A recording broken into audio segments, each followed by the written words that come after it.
Dan jujur saat itu tuh aku ngerasa sedih banget karena aku juga ngerasain kurangnya perhatian. Kalian tuh cuman pasrah aja gitu, cabang di satu daerah. And at the time, Am I really that much to handle? Breaking these figures down like a camera. You don't really know you are. hai semuanya, so welcome back to my channel again. Yang pastinya di tagar khusus di segmen Insight Remaja Tangguh. Mungkin dari beberapa kalian tuh suka kalau misalnya aku bikin konten tentang sharing, jadi aku bikinin segmen ini khusus buat kalian. Oke, back to the topic. Ini tuh mungkin permasalahan yang sering banget kalian bingungkan ketika kalian ingin grow up tapi bingung harus memulai dari mana dulu. So, according to the title, how to start your career. Jadi, ketika kalian ingin memulai sesuatu, kalian masih bingung harus mulai dari mana. So, kalian bisa simak video aku. Sebelumnya aku pengen nanya dulu dari ke kalian, kekhawatiran apa sih yang kalian bingungkan? Belum punya device yang memadai kah? Respon orang-orang ataupun hasil yang mungkin nanti kalian gimana? Enggak, kalian cuman mengulur-ngulur waktu.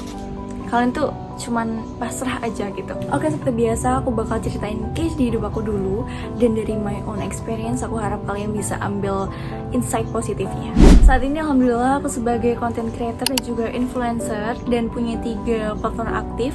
You can visit my Insta profile di @safinairaj dan juga 2 akun TikTok aku and also my channel too. Kalau kalian lihat dari background keluarga aku sendiri itu lagi baik-baik aja, nggak ada masalah apapun. Alhamdulillah dari background keluarga aku pun alhamdulillah baik-baik aja, dan menurut aku background keluarga juga menjadi hal terpenting kalian untuk tumbuh. Oke, jadi di sini aku bakal ceritain dulu. Jadi ayahku itu bekerja sebagai karyawan swasta dan alhamdulillah naik jabatan sebagai kepala cabang di satu daerah. And at the time, perusahaan keluarga ayahku itu tiba-tiba seperti menyaring tenaga kerja atau apapun itu sebutannya, aku juga kurang paham. Dan pada akhirnya mau nggak mau ayahku harus di PHK. Dan pasang surut kehidupan itu dimulai guys. Karena ujian kehidupan salah satunya yang krusial itu adalah soal ekonomi, bener kan? Dan akhirnya keluarga aku tuh berusaha bangkit lagi dengan cara kita buka toko di rumah dari pesangon ayah aku. And of course, aku tuh terhalang untuk hidup enak, dimana biasanya keluarga aku tuh quality time, makan di luar, dan juga kita sering holiday bareng-bareng. Dan ketika saat itu juga itu berubah. Dan jujur saat itu tuh aku ngerasa sedih banget karena aku juga ngerasain kurangnya perhatian dari kedua orang tua aku karena mereka fokus bekerja. Dan saat itu aku tuh lagi di usia SMP, dimana saat itu kan remaja itu kan kayak butuh kehidupan atau kebutuhan pada saat itu lagi banyak-banyaknya gitu loh untuk lanjut masuk SMA. Menangis guys. Dan ya, aku didewasakan oleh keadaan itu nyata.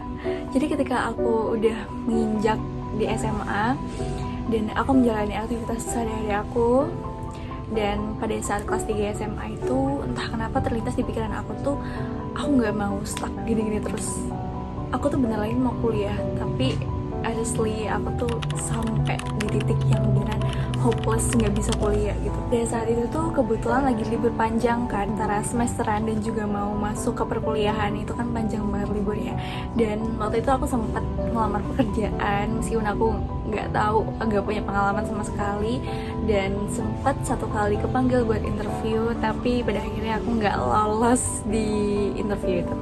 Dan tiba-tiba aku ingin jadi seorang content creator karena aku pribadi dari dulu aku tuh memang suka ngedit, dan aku tiba-tiba pingin banget jadi content creator saat itu. Dan kalian tahu gak sih, Nice yang aku kenalin pertama kali itu adalah Nice dalam art atau seni, karena aku pribadi juga art lovers dan aku seorang artis atau seniman dan aku suka bikin karya. Lalu pada saat itu aku memulai dengan cara mengenalkan karyaku ke dalam akun TikTok aku, dimana akun TikTok aku itu udah ada dari dulu, dari zaman aku SD, dan masih bisa aku pakai sampai sekarang. Dan aku akhirnya beraniin mulai di situ meski aku pakai device yang seadanya, bener-bener seadanya guys. Jadi aku tuh bener-bener cuman dari bodoh nekat doang, aku yang gak punya device yang proper, aku juga gak punya alat buat ngonten, lighting, background segala macam tuh aku gak punya. And you must know what my struggle is it. So when I don't have enough space on my cell phone, on my own cell phone, so I borrow my mother's cell phone.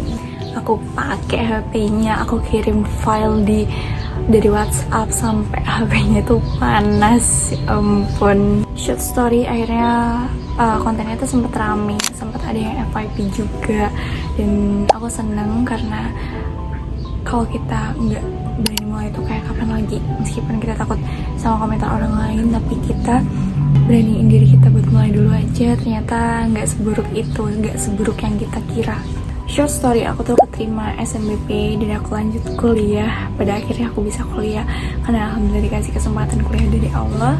Dan di kuliah aku juga daftar buat beasiswa, jadi biaya buat perkuliahan aku itu dari beasiswa yang dimana itu dapat meringankan beban orang tua aku. Nah dari situ tuh aku mulai nabung buat upgrade device, kumpulin alat konten, lightning, dan lain sebagainya. Aku juga mulai dengan niche yang baru di fashion, beauty, art, maupun untuk kuliner pun. Alhamdulillah bisa bekerja sama dengan banyak brand dan juga dapat barang-barang endorsean segala macamnya, dan aku juga ngumpulin income dari situ. So guys, jadi kalau mungkin diceritain semuanya tuh bakal panjang banget karena lengkapnya tuh lebih struggling lagi. Jadi aku cuma mau ngambil intinya aja buat kalian. Semoga kalian bisa terinspirasi dari cerita aku. Jadi buat kalian yang bingung harus mulai dari mana dulu, kalian dari nggak punya sesuatu yang mungkin support buat kalian mulai hal tersebut, jadi kalian lakuin seadanya gitu loh. Aku yakin kalau niat kalian itu tulus, kalian yakin sama diri kalian sendiri, bakal dikasih jalan apapun itu. Kayak itu tuh kita tuh nggak bakal ngira gitu, bakal ada sesuatu yang nolong kita nantinya. Selalu ikhtiar dan kalian perdalam niat kalian, dan jangan gampang puas sama pencapaian yang kalian dapat, karena kalau kalian gampang puas kalian gak bakal ngetargetin sesuatu yang lebih dari itu. Selalu positive thinking sama diri kalian sendiri, apresiasi hal-hal kecil yang udah kalian capai sedikit demi sedikit. Intinya positive thinking sama apapun yang hal terjadi, because it can be admit yourself first. So guys, thanks for watching. I hope you enjoyed the videos and don't forget to like and subscribe my channel. See you and bye bye.